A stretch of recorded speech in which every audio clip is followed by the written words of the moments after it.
Hello, pilgrims, and welcome to the Camino News Update. It's Wednesday, February 28th. I'm Leigh Brennan. Johnnie Walker and the team will join us shortly. Well, let's get to it. Bill Bennett's movie trailer for The Way, My Way, it's out. And seeing the huge positive response on social media alone to it, well, I think it's going to be a mega hit. And what, wait a hot minute, is that our Johnnie Walker? Is he in the movie? You betcha. Johnnie, what do you have for us? Leigh, hello everyone. As you can see, Santiago is rain swept at the moment, and this has been going on for some time, not just here in Santiago, but throughout Galicia. Plenty of rain, plenty of floods, plenty of wind, and pilgrims have found it quite difficult. But of course, still arriving. I'd like to show you this photograph, which is published on Facebook by the page Compostela Daily Photograph. I think it might become an iconic photograph of Santiago, and it looks like a swimming pool. In fact, a friend of mine wrote, "You think they'll replace tourist bus with a ferry?" Well, I don't think it's quite as bad as that. The last week, though, battling through the rain and the wind, 781 pilgrims arrived at the Pilgrims Office, received their Compostela. A magnificent achievement. That number's slightly down on the numbers over the last couple of weeks, nearing 1,000. But since the 1st of January, 4,831 pilgrims have received the Compostela here in Santiago. Now, that's still 2 to 3% increase in the numbers last year. So the numbers are not yet going down. We don't know if they ever will. We've said in the last week or so, we're now after Ash Wednesday and Carnival, if you remember that. We're now in the period of Lent, which for the Catholic Church is a period of preparation leading up to Holy Week, Semana Santa, called here in Spain, when the Catholic Church celebrates and remembers the passion, death, and resurrection of Jesus Christ, and the resurrection celebrated on Easter Sunday. Semana Santa was announced the other day here in Santiago. We'll have 16 processions throughout the streets.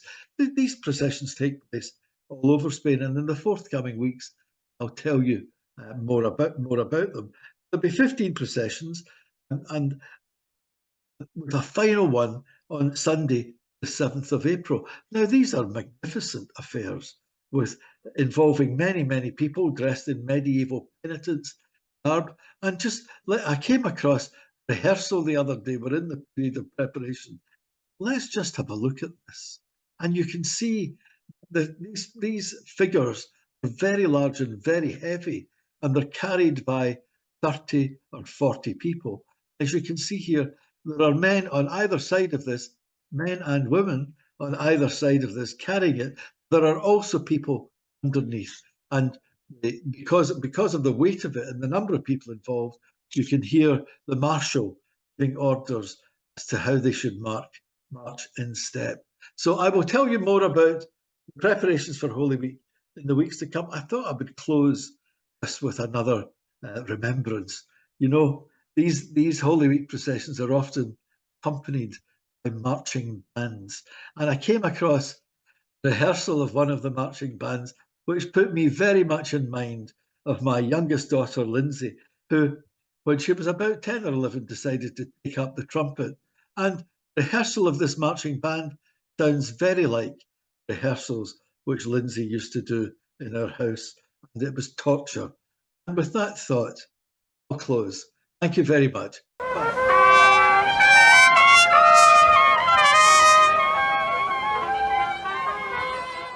On Trisha's and my walk to Fátima, we were often lost, tired, and hungry.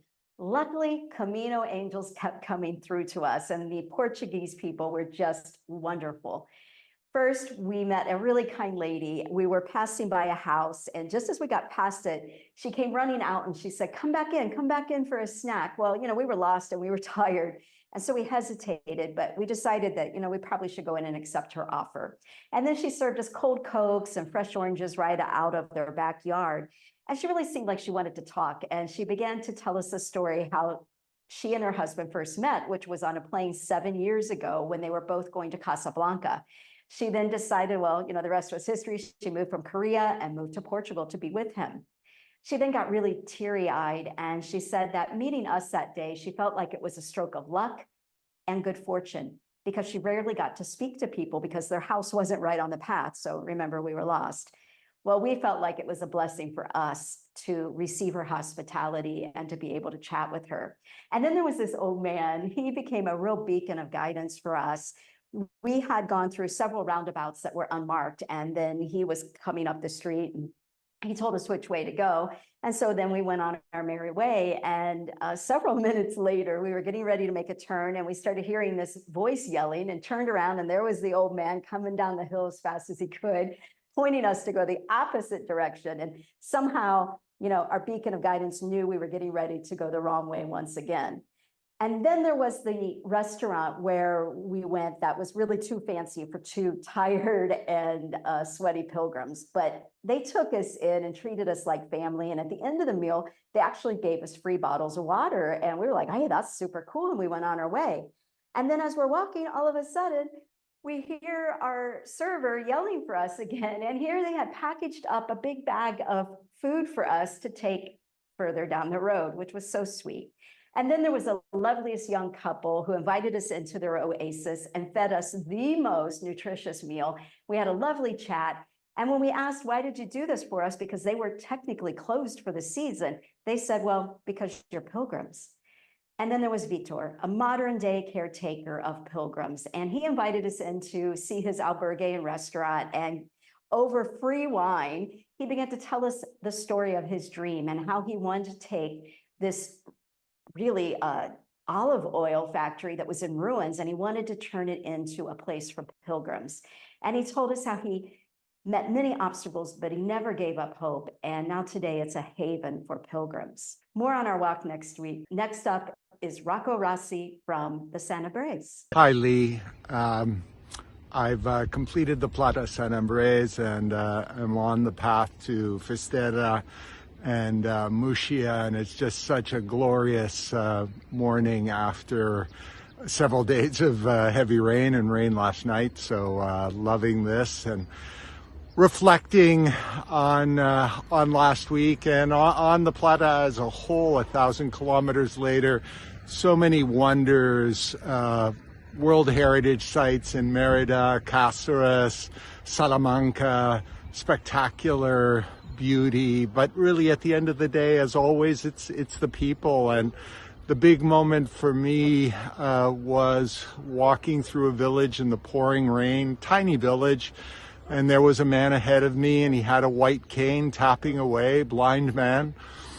And without turning around, he said, "Buenos dias, peregrino." And I greeted him, but said, "How did you know it was a pilgrim?" And he said, "Well, this is a small village. I know all my neighbors, and they would have greeted me and said my name long before they got as close as you did. Plus, it's raining heavily, and none of my neighbors are mad enough to be out in this, so it had to be a pilgrim." And I said, "But you're out in this, and you don't have an umbrella, so are you mad?" And he said, "Look, I've lost my sight. I haven't lost my senses. In fact, the rest of my senses are even stronger. I come out into the rain because I love the sound of the drops hitting on the slate roofs. I love how it sounds hitting that metal bucket over there or this plastic one up here. I love the sound that my cane makes splashing in the puddles because it reminds me of when I splashed as a boy in puddles. But most of all, I adore the rain because I feel the water embracing my face. Peregrino, most who can see don't use all their senses, and some who can see have no sense at all. Buen camino, peregrino. And he ducked into his house and was gone. A lot of wisdom in that. Buen camino. Here's Lindsay Teychenne from the Camino Mozarabe. Hi there, Lindsay here again. I'm on day 13 out of Almeria, somewhere between Granada and Cordoba. I think all up now I'm sitting at about 270 kilometres, and I'm planning to finish in Merida, which will be about 600 or so.